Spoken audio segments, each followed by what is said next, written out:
CPU coolers come in all shapes and sizes. Today we review Cooler Master's 412 Slim, a dual fan single tower cooler which keeps an eye on RAM clearance.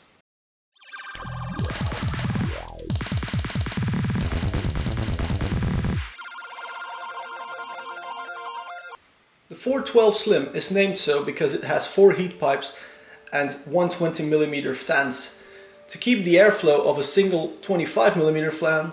While allowing for tall RAM, Cooler Master has put a single 12mm fan in front and another one at the back of the heatsink.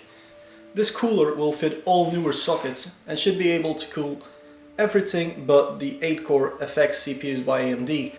The box is fairly simple, showing just a few pictures. On the side you get a full spec list. Pause the video if you want to read that.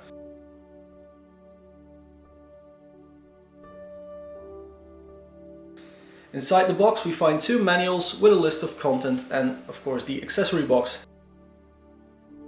Inside that box you'll find a screwdriver, the mounting hardware, as well as some thermal paste, but we already used that to do our testing.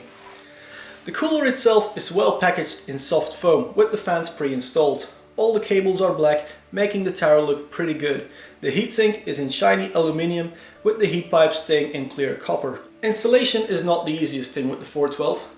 First you mount the backplate to the motherboard and then the cooler screws in from the top. Sadly, the hinged X bracket doesn't get fixed to the cooler, causing it to fall off on installation.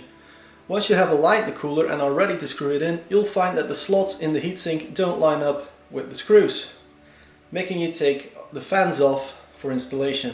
I would have preferred a more toolless design like with the Noctua coolers. Performance-wise, the 412S did really well. It kept our 3570K at 45 degrees Celsius on stock settings. This cooler will support some overclocking, but since it's not intended to, I didn't bother testing it too much. Overall, the Cooler Master Hyper 412 Slim gets the Silver Award. It offers great performance for the price, while making sure all RAM is compatible. If only the mounting was a bit easier. As always, like and dislike the video accordingly, and don't forget to subscribe if you haven't already.